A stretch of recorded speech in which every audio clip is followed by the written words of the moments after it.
my gosh. The more I do these podcasts, the more I get lit up by the conversations that we're having, and just so incredibly grateful to be here. So welcome to Igniting Inspired Insight, a space for real conversations with incredible humans of all ages, stages, and beliefs. And that's what I love about it too. I am your host and guide, Jae, and today is opening a door to reflection, resonance, and revelation. One question I ask every guest, one question they do not expect, and the next they get to ask me. This is a space for truth, trust, and the kind of insight that comes from simply being human.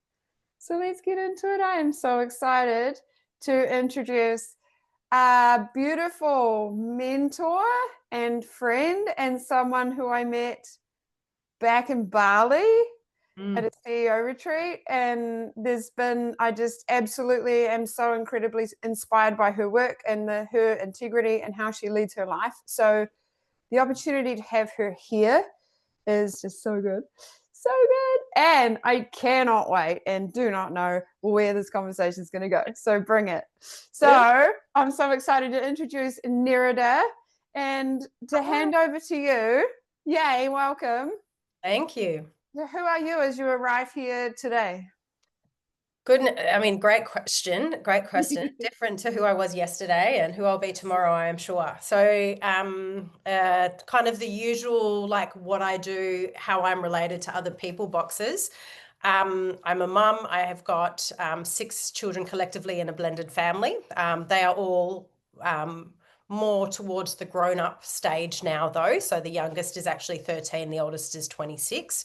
So we've got quite a spread, but most of them are older and way more chilled out. But I have certainly been down the rabbit hole of all of the things to do with parenting, and parenting has really been one of the things that has guided a lot of my curiosity, intrigue, and desire to understand my professional life as it has played out as well, because I really wanted to be the best kind of parent I could be and ensure that my children, whether they were birthed from me or not, felt loved and accepted and seen for who they are, and really appreciated for their unique expression. So that's a really important piece, I think, to kind of filter into this conversation.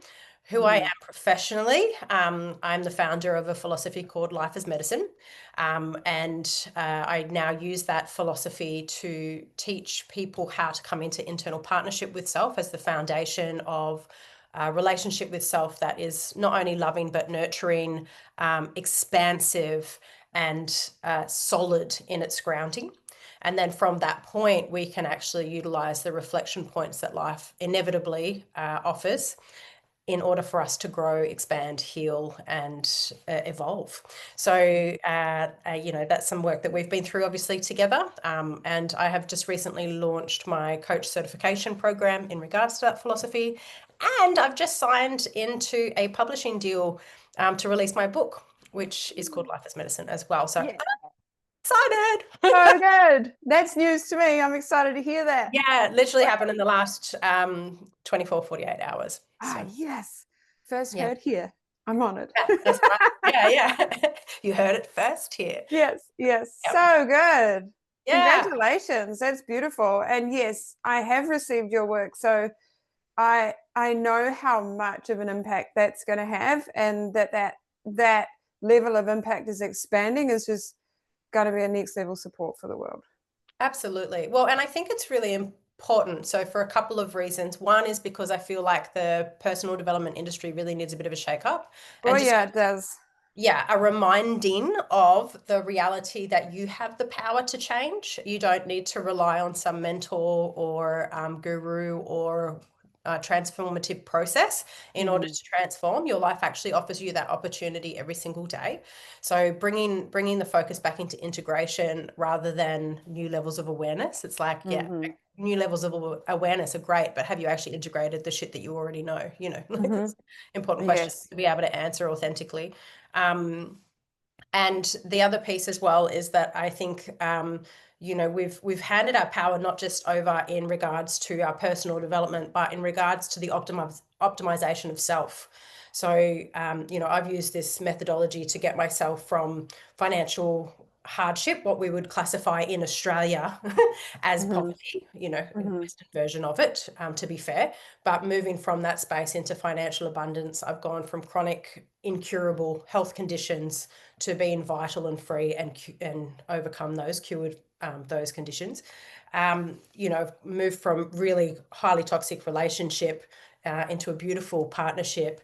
I've moved myself and my children from deep states of grief into reigniting and loving life after the death of their father. So there's so many applications of this work for everybody. And actually, a client of mine, I had a conversation with her this morning. We had a session, and she goes, "Do you know, it's actually just landed how I can use this in every area of my life. And by applying it here, it impacts there." And I was like, yes, yes, I'm so glad that's landed, because sometimes it can take a minute, right? Because the mind wants to keep things the same, and that's its job. And so it's, you know, it does a great job of that. But it also, like, it takes a while to build up the evidence or the trust around the potential or possibility that you hold within yourself. So that can sometimes just be a little bit of, you know, build those muscles, do the exercises, and really commit to the practice of showing up into the person that you want to be. Yeah, I love that. I love that. And I see that too. An understanding of, like, there's a focus on, you know, why are we focusing on this small piece? And it's like, yes, but when you get this small piece and then you see the ripple, like Yeah. you said, you're flexing the muscle. And Yeah. and then you're ready for that next layer or test that comes your way with that same skill. Absolutely. Well, if you don't get the small things, there's no way in hell you're going to get the big ones. That's Yeah. the truth. Yeah. It's So training ground. it is the training ground, and it's also the foundation. So if, you know, and this is what I see for a lot of people in the PD space who are kind of addicted to PD experiences, it's like they forget the foundation, and they're just trying to layer all these new levels of awareness and new insights and new transformations on top of really shaky foundation, because they don't actually have a relationship with themselves based in partnership. And when you do that, what you're actually doing is creating more pain for yourself, because that's when ignorance really is bliss. Because when you see better but you don't do better, oh, that stings. That fucking stings, you know. So we want to really be able to do better, and then see more, and then do better, and then see more, and then do better. So rather than just, yeah, I like to say, you know, putting potpourri on a pile of shit doesn't make it smell better, right? It really doesn't. We want to turn the shit into really juicy manure and then plant some seeds. Agreed. Yeah. So good. There's a lot of magic here. So this is why I want to dive into the first question, the common thread. And I'm interested to hear your answer. And what's one moment, belief, or experience that changed the way you see the world? A moment which became a belief was, and I talk about this in my TED talk. I just moved to a new area a couple of months earlier, and I was going for a run, and I have alopecia, so I have no hair. It's fucking cold at the moment, which is why I have my beanie on. But so I was running through the streets of my new local area, and it's an area that I would define as an upgrade from where I had come, right? So it's a bit of a higher socioeconomic area. And as I'm running, you know, you listen to that voice going through your head and just either talking shit or really just rehashing situations, going through the to-do lists, all of the things, right? And so it's one of the reasons that I used to love running, is because it was a bit of a meditation and a way to clear that thought bucket out. But I was running this day, and I remember hearing in my mind, like, oh, it's not going to be long and people are going to start recognizing the bald chick running around the neighborhood, right? And then I'm going to start being known by the locals. And what's interesting about that is that a lot of my adult life, I've really committed to a process of understanding who I am and wanting to come into a place of authentic expression in who I am. Because as a child, some of the adaptations that were created in my psyche, based on a number of different things, was an adaptation to my environment. And so I'm very good at adapting myself to the environment in which I find myself in and the people in which are in that environment. And so the challenge in that, and I experienced this a lot through my 20s, is that you kind of lose yourself in other people. And I lost myself in my relationship. I lost myself in this perception of who I thought I should be, all of the things. And so as I came out of that, I was like, no, I really want to know who I am outside of all of these reflection points.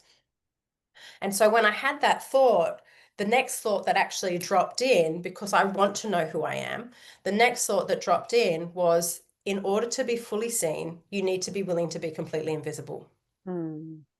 And I was just like, holy shit, like everything that I have done in my life has to be seen, has to be seen in a certain light, right? So in order to actually know who I am outside of those projections, I have to be willing to show up without being seen. Does that make sense? And so it's not about hiding away. It's about letting go of the desire to be reflected in anybody's perception in any way, shape, or form. And so that really changed a lot for me. It literally, like, of course, as soon as you get a new level of awareness, the life will give you the opportunity to live it. That's just one of the things that's going to happen. And so I was given the opportunity to live it by having everything that I thought I was stripped away, which was brutal, like a brutal lesson, but really powerful. So I lost control over my nervous system. And so I was bedridden. I was in a lot of numbing pain. It's hard to explain. I was really incapable of looking after myself or my children for many, many months there. And I wasn't able to walk or function in a normal way. So all of the hats that I had worn up until then, which included being really super fit, being a leader in my community, being a standout single mom at the time, like I really had cultivated pride in a lot of the areas that I was expressing myself through, and all of those were taken away in a heartbeat. And so, could I still be myself and be invisible? Who am I in that invisibility, right? When I don't have those hats, when I don't have those roles to play, who do I choose to be in that? And how do I relate to myself in it? Because it's easy in those times of deep desperation, and that's certainly how I would characterize it, deep desperation and pain, to turn on yourself. And it's like we're hardwired for that. We are hardwired. And the hardest part about that is it's making everyone, from what I can see, without awareness, without that conscious choice, it's like people are reverting backward. Like, I want to go here. No, it's uncomfy. I'm out of here. I'm not doing that. Yeah, totally. Yeah. Which is the mind doing its job perfectly. But the soul is screaming, the soul is like, what are you doing? Yeah, but the mind is like, I'm keeping you safe because this is what we're used to. Yeah.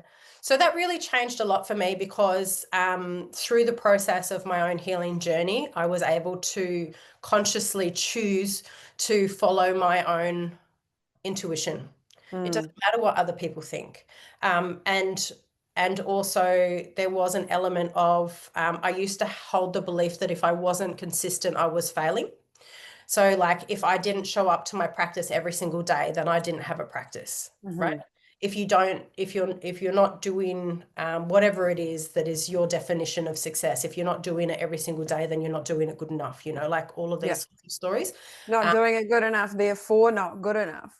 Therefore, what's the point of even trying? Yeah, therefore I'm failing. And I might as well just stop, right? And so it's a much easier pathway to giving up. And instead, the truth of my healing journey was that it has come and gone in waves of impulse.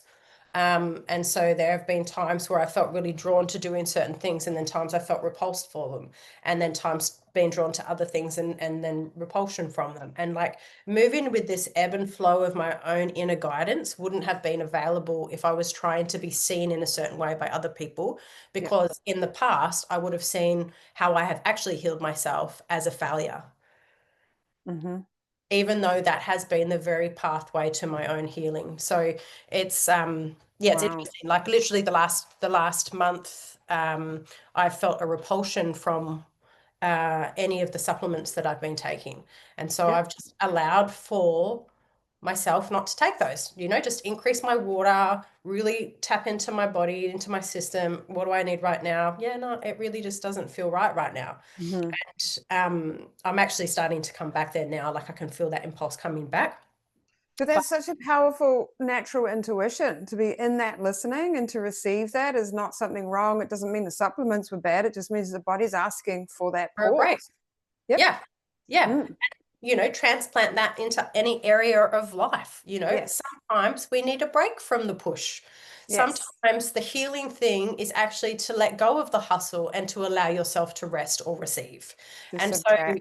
I don't think that there is ever one answer in any situation in regards to what an individual needs. It really does depend on what they've brought with them from the past, where they're heading in the future, who they are in this moment, and what is going to be the bridge there. So, Mm-hmm. the hustle culture in the PD space is another bone to pick, but here we are. Oh yeah, I hear that. I hear that. Yeah. I want to come back to one piece that is it. I mean, I've very much experienced the same thing with it in a different way of like having everything taken away and questioning your identity and questioning those things that you thought were what made you who you are, but Yep. also understanding that we're living in a lens of how do I need to show up the way I want people to perceive me? Like, who do I need to be in order to be liked? Who do I need to be in order to fulfill the version of me who I think I should be? Mm. I think that that's a really big cause for really not understanding what we need. Yeah. Well, Because we like, don't know who we are. no, there's nothing wrong with the questions that you asked. The issue is that we give our power to other people in the answer, Agreed. as opposed to what does that mean for me? Like Mm-hmm. in order for me to feel fulfilled, on my deathbed, when I look back at the rest of the life that I have lived, what do I need to see in order to hold pride in my heart and gratitude and be ready for the next phase, whatever that phase is, right? We don't know. So, what do I need in that? Not what does my mum think that I need, or my dad think that I need, or society think that I need, or any of those things. What do I need to know in that moment? Because ultimately, like if we're looking at outcome-driven decision making, which I highly recommend, outcome-driven decision making, that's the ultimate outcome. So if you're ever not sure, go to that moment and reverse engineer from there. Like, is what you're doing going to get you where you need to be? Yeah, agreed. Agreed. It just makes so much sense as to why when people step into this path, they don't know what they need because they're not in tune with who they are themselves. They're in tune with that version of which they think they need to be. Of course, because we're conditioned that way. And it's a natural and normal part of the process. It doesn't mean that you're on time.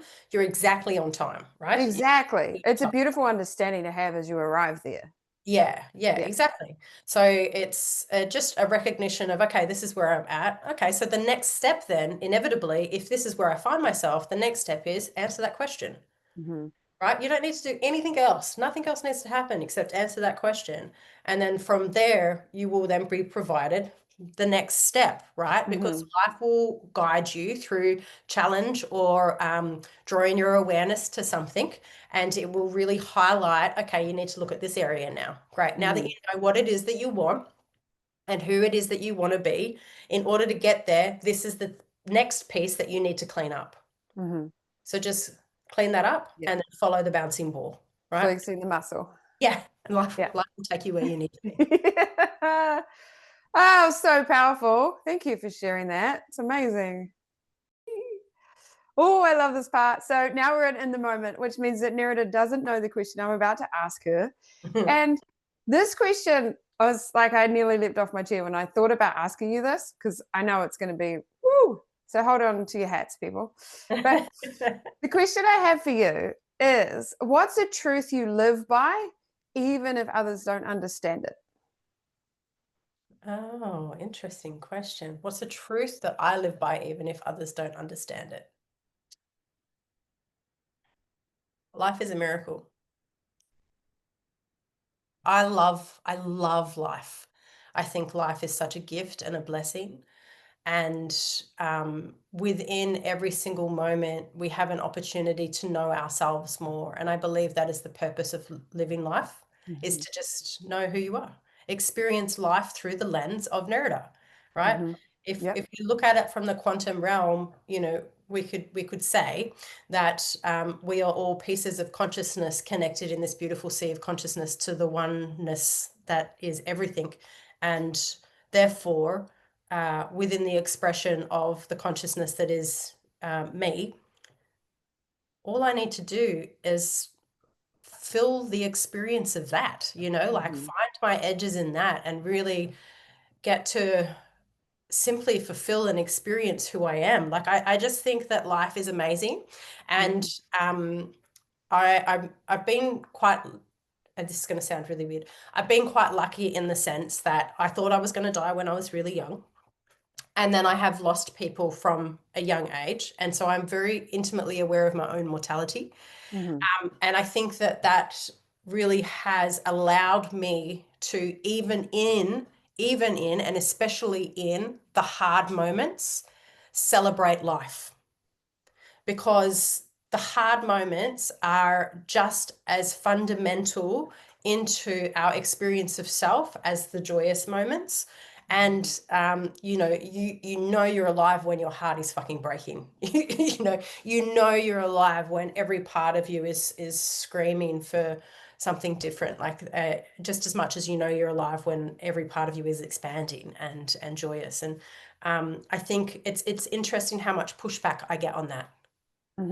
Which is why that's the one that I think people think I'm a little bit batty for, because most people like to live in a relationship with life that is based on suffering and that is based on victimhood, and they feel that they have no control over it. My kid's dad literally said to me, and this probably was a bit of a red flag that Nerida ignored. But he said to me early days, he's like, relationships are suffering. And I was like, that's a really fucked up perspective. Relationships are suffering. And he's like, well, they are. They're going to show you all of your pain. And I'm like, yes. And they're also going to show you all of your love. You know, like, it's a balanced thing. You know, I think that there is, when we only focus on the disempowerment in life, we're delusional. When we only focus on the love and the light of life, we're delusional. But when you can bring in both perspectives, you're still delusional, don't get me wrong, but at least you're in fucking balance. At least we're in balance. Yeah. Through balance, we have a lot more opportunity and choice. And then we get to experience the expression of the miracle of life through our own life experience. I feel you. Yeah. I completely agree. Because I mean, even on a previous podcast that I'm not sure, actually it might be out now, someone asked me what was one of the most beautiful moments in my life, and I said my sister passing. Yeah. Grief is exquisite. Yeah. And it's a divine reflection of love. It is the ultimate feeling of being alive. Again, like you said, despite the degree of which that feeling is in direction, but the fact that you're feeling is because, also I think that from my own experiences reflecting on such a period of life where there was no feeling, completely disassociated and shut down, and like trying to shut out the pain, but therefore shutting out the joy, and just you can't have the full expression of life, as you're saying. Yeah. So I hear you. And grief is an incredible ride, and one that I am very much on the same page as you, teaches you what it means to be alive. Yeah. And what's important to you. Like, you inevitably reflect on your own life and your own mortality when you grieve somebody else or something else. And within that, there's an opportunity to actually start prioritizing what matters rather than the noise of other people's expectations. Yeah, agreed. Not to mention, for me, from my experiences, like really truly witnessing death. Yeah. Yeah. And being like, oh, okay, this is inevitable. And it is just as promised as the breath and the body that we have. Yeah. And And it is not the taboo that a lot of people feel about is like something that they completely avoid and do not want to talk about. And it's like, no, but this is very much a truth for us Yeah, in I our think living. one of the issues that I feel contributes to the mental health epidemic that we have at the moment is people are so disassociated from their own mortality. Yep. And so Agreed. they allow for little things to control their emotions and their psyche Mm-hmm. rather than the recognition of the end time. you like you're gonna die. Yep. You're gonna die. How do you choose to spend the time you have? Mm-hmm. Do you really want to spend it in suffering? Because a lot of the ways that we have been taught to relate to each other and Mm-hmm. we've been taught to relate to the world is really built around underlying suffering, because the avoidance of challenge and the want or desire to just go in for ease, convenience, and joy, right? Like happiness. Ah! If Mm-hmm. everything is angled towards, we need to have a happy state, we need to have an easeful state, we need to have all of this stuff. And the challenge with that is that we don't get to balance out that perspective with what it takes to truly get it. Like it's too easy. We've got life too easy. Mm-hmm. And the conveniences and everything that are brought in kind of mask the truth of what's actually important to us. Mm-hmm. Because if I can get the same dopamine hit by scrolling on Facebook as I do by going to the gym, Mm-hmm. like Yeah. one We're in requires trouble. a lot less effort, Yep. really. And so then we end up with really unhealthy people, both mentally and physically. And so, but yeah, again, bringing it back to death really goes, well, do you want to spend, months and months, like Mm-hmm. let's be real, between now and your deathbed, Yeah. scrolling on Facebook? Yep. Yeah. Months of your time. And then people complain that they have no time to do the things that matter to them. I'm Yep. sorry. You absolutely have all of the time that you need. You're just not prioritizing the right things. That's the truth of Yeah. Yeah. Yeah. Yeah. Yeah. Yeah, I feel that, and the difference in a lot of the question or even the expectation for me is like coming out of my grief was like, well, how are you surviving? How are you coping? And I'm like, what do you mean? Like I've been given the reflection of like, it's my duty to live as the best fucking life I possibly can, Yeah. especially after experiencing someone else's suffering in this way, and for really deeply experiencing that life is short. Yeah. Cliche as it is so fucking true. Yeah. Yeah. Bring Totally. it. Yeah. Yeah. I had the same realization. It wasn't a family member, but my best friend that I traveled around the world with and stuff, she passed away a couple of months before she turned 30 in a single car accident. And she lived in a way that was unapologetic. She was, this is why I got along so well with her. We just we did the craziest shit, honest to God. We were like 18, traveling around the world together, and we were wild. It's like, hey, you want to go to this country that we have no visas for and no way of knowing if we're actually going to get in? Yeah, sure, let's go. So, we Oh really, yeah. yeah, just took the chances. We took chances. Yes. We didn't leave anything on the table in regards to what if. And Mm, that's how she lived her life. And so when she passed, it was interesting timing for me. There are no accidents, right? So she passed. I found out that she had passed away the day I was getting on a plane after my initial training in human behavior. So I went to like a 2 and a bit day event to do that training, and I was really inspired and ready to start my own business and commit to this. My son was only 3 months old, and my girls were 6 and 8. But I was getting on the plane to fly home from that event, and I got the text message from her family, because she was American. Got the text message from her family that she had passed, right? And mm, it was like I was up here, hi, everything is possible, and just crashed back down. But the reason that it was really interesting is because a couple of months prior, I had, we'll call it lost, right? The future that I thought was mine to live. mm-hmm. And the purpose that I thought was mine to give, all of that had been stripped back, and it didn't turn out the way that I wanted it to. And I was feeling quite lost in myself around who I was and what all of that had meant. And the training in human behavior was one of the steps that I was taking in order to rebuild a sense of self. But her passing really solidified to me that gumption that she had. It's like she passed it on to me. It's just like, there is no excuse, Nerida, for not living your absolute best fucking life right now. Like, whatever it takes, whatever it takes, whatever you got to let go of, whatever you've got to transform, whatever you've got to evolve, whatever you've got to accept, whatever you got to love, fucking do it all, you know, because there are people who don't get the chance. And who are you to not take advantage? Really? That's, you know, Agreed. yeah. It's such a great gift. Incredibly, yeah. For yourself, but also for them, in memory of them. Yeah. And it's interesting because I see her and my children a lot. Yeah, beautiful. And I know that there have been times where she has stepped in for me from a spirit level and kept my baby safe. I know it in my bones. Yeah. And I can feel it. she never actually got to meet them. She met them virtually a couple of times, but yeah, I just there, yeah, it's interesting. I take it every time I see a white cockatoo, I know she's around.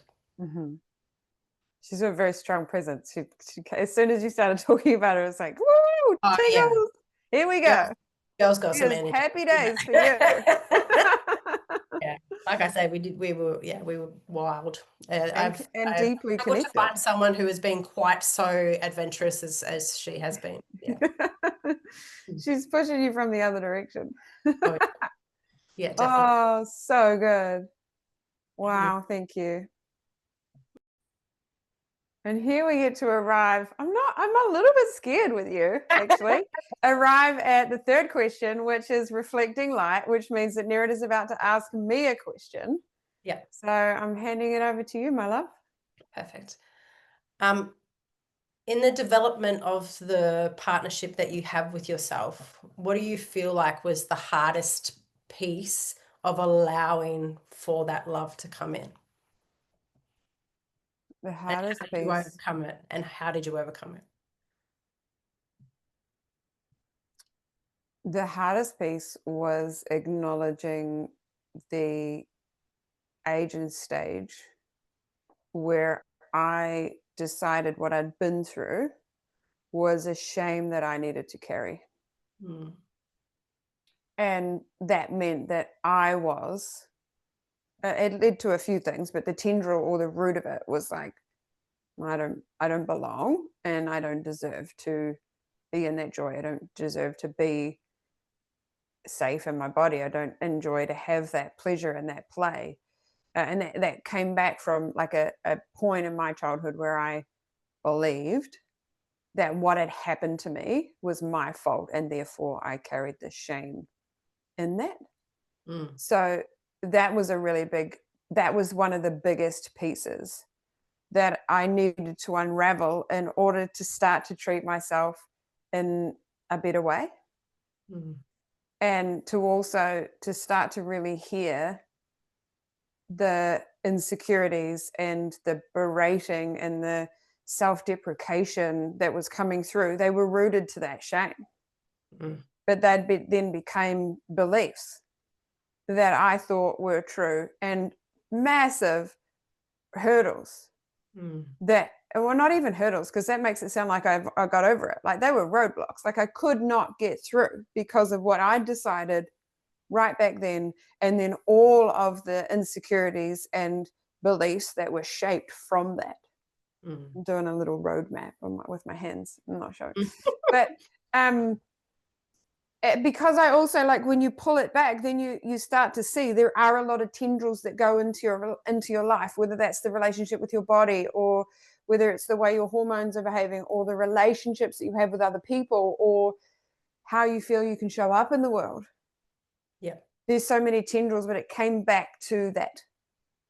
And it came back to that moment, then forgetting and being blind to the love and support that was around me.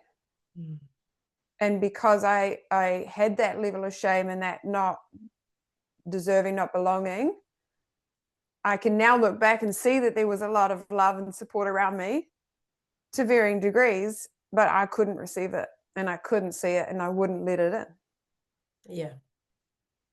Yeah. So yeah, that would be my answer, to your question, and really understanding those deep levels. And there was another piece that came through for me with that was, understanding that level. I really didn't I knew what I decided as a kid was like thinking that what had happened to me was my fault, which very much wasn't, but I decided that and I didn't have the information. But then there was another piece I was doing 2021. I did an awakened breath work, and it's incredibly well held space and it's a beautiful journey.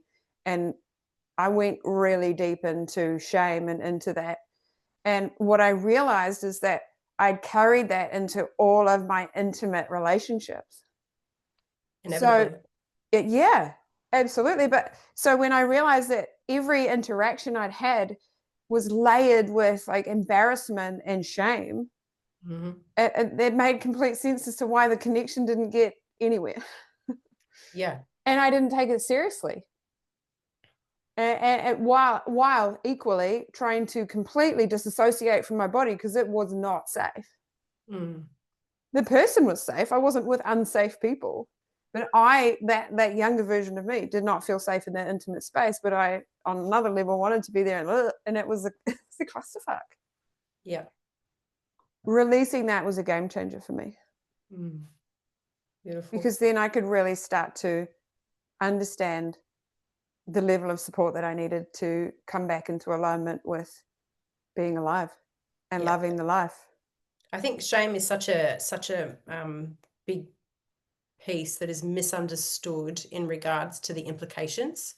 And so a lot of people look at the behavior, the tendencies, the addictions, the ways of relating that come from shame and make those things the issue. It's like, well, if I just didn't smoke weed, or if I just, wasn't addicted to this thing, or if I didn't behave in that way or whatever, like these are the things that are the issue, that they're not the issue. That's, they're just expressions. The issue is the shame. The shame is the issue, so like all of the behaviors or addictions or whatever, any expression of self can be positively or negatively experienced based on the intention behind it. Am I trying to justify my existence? Am I coming from a space of desperation or need? Am I coming from a place of hiding myself? Or through this expression or through this experience or through this substance, am I looking to expand myself? Am I looking to connect with the world? Like it's a whole different ball game. But I think people are quite confused about that. It's not the thing that you think it is that is the issue. Yeah. The behavior is a byproduct. It's literally the last thing. Like if you look at human behavior, you understand that the mind is geared towards efficiency. And so unconsciously we create strategies, and those strategies end in behavior and they start in activation, right? So whatever we experience, it activates a certain part of the brain goes, okay, I now know that I need to take this action, this action, this action, this action, and I'm going to have this outcome. So for example, I'm feeling out of control. I'm activated, right? I'm feeling out of control. I know that if I take X, Y, and Z behavior, I'm going to regain control. Now, the mind might be like, okay, well, I know I need to scream like a banshee. I need to tell everybody else that they're pieces of shit. I need to whatever, in order for me to regain control. So you've got your activation, your outcome. The activation, the outcome aren't going to change, but what we can change is the strategy and the quality of the outcome. So, if I'm looking to regain control, well, I can do that in a number of different ways. I don't have to scream like a banshee and become a crazy person. I can breathe. I can come back to my breath. I can remind myself around what it is that I actually want, how I can actually influence those things. I can be kind to myself and recognize that there's an opportunity here to reparent myself from the past trauma, and really reassure myself that just because somebody else wants something different to me doesn't mean that there's anything wrong with me. like there's so much opportunity just in that one strategy to be able to get a much better outcome. But the challenge is that people see the behavior and they go, that's the issue. It's not the issue. It's just the strategy. Yep, I The agree. strategy is designed to keep you safe. So Yeah. your mind is actually doing the loving thing. You're just having an unresourceful expression An outcome. of love, right? Yeah. But Yeah. still love. It's just not getting you where you wish you desire to be. Yeah, well, and I think a lot of people can relate to it in the sense of we all know we've had experiences where we've loved someone or have love for someone, but our behavior in order to protect that person has been received as a negative. Even though we're loving them, we're trying to protect them, the perception is that we've come across as controlling or we've come across as obnoxious or judgmental or whatever, right? And so the perception of the behavior doesn't take away from the love that was present. And I Agreed. think our relationship with our own self is the same, right? The mind is there trying to protect you and keeping you safe by keeping you in the known reality, right? It's an unresourceful expression of love, but you can't say that love's not there. So when people say, I just need to love myself more, I'm like, no. We want to, you already love yourself, right? All we want to do is tweak in the quality of the expression of the love. Change the way you love yourself and the way that's Yeah, showing up. Yeah. not about getting something that you don't have. You have everything that you need within you. So Yeah, I agree. I agree. And what I love is you keep reminding, because I feel like this too, and I do this a lot with my clients, is that kindness is key. it's Like everything. when we start to see, I believe so too. Like when we start to see the way we're behaving, it's the opposite. It's that judgment of that stops us from being in the change. It's the kindness and understanding, like this is information for change, that helps us move forward. Yeah. And in the little moments, like Yes. I'm such a geek for this. Like I literally walk through my house. Like I've just, say I've just cleaned the kitchen. High five, Nerida. You did such an epic job on that. Like I'm so proud of you right now because you got up off your ass and you cleaned the kitchen when you didn't want to. You're a fucking legend. And I will skip through my little hallway and be like, you're doing such a good job. Oh my God, you're amazing. Blah, blah, blah, blah. Like I'm just like I literally become your own best cheerleader. Yes. 100%. Yes. Over stupid stuff. Be Yep. willing to be a little bit loopy with it, because A, it's funny. And we can all do with a little bit more joy. Oh, yes, please. A Yeah. little. I think we need a lot more joy, please. Yeah. We've got to allow ourselves to go to the pendulum swing in the other direction, So Yeah, many 100%. so hard on ourselves around Yep. stupid shit that doesn't matter. Yeah. So Yeah. let's be joyful with ourselves and encourage ourselves around stupid shit that doesn't matter. Yeah. Just try it on, see what happens. Like no Oh harm. my gosh. Yeah. 100%. And it goes back to what you were saying before about like being completely in this new, like slate clean. Who am I? Who do I want to be? How do I want to show up for myself? It's that same thing. It's like really finding that kindness as key, but also like this is my opportunity to be my best mate. Yeah. Like this is my opportunity to create the best fucking relationship I could have with myself and enjoy this life. Yeah. You are your greatest love story. Yes. Bring it on. Here's some more of that. Yeah. Definitely. Oh, so good. Thank you so much. I know that people are going to get some incredible insight and be really inspired by what you've shared with us today. And I'm so incredibly grateful. Thank you. My encouragement for those listening is take one thing of what you hear today and put it in place. Yes. Because awareness for awareness' sake gets you nowhere. We want to take awareness and implement it, even if it's one step at a time. And I encourage one step at a time, one small commitment at a time. And you will be surprised how quickly your life transforms. But you just got to take one thing that really stood out for you, wherever your awareness was called the most in this conversation. Take that thing and implement it into your life. Give it a go. Try it on and be willing to do a little bit of a dance with it. Cha, cha, cha, baby. I always say 2 steps forward, 1 step back. You're not going to get it right all the time. But every time you consciously choose to step into that space, you're building the muscle of the practice and it will become unconscious. But initially we need to put a little effort in. Oh yeah, and we need reminded of that, right? Because we are living in a world where we're thinking that if we just show up and listen to somebody else and nothing and do nothing else, that things are going to change. And it isn't that way. We need to be, as you've just done, challenge ourselves to take the action. Yeah. Yeah. Just Yeah. baby steps, baby steps. It's all good. Yes. Well, I mean, that's what we were talking about right at the beginning, right? That's what creates the ripple. Yes, And then we're absolutely. like, oh, this wasn't easy, but it's simple. Yeah.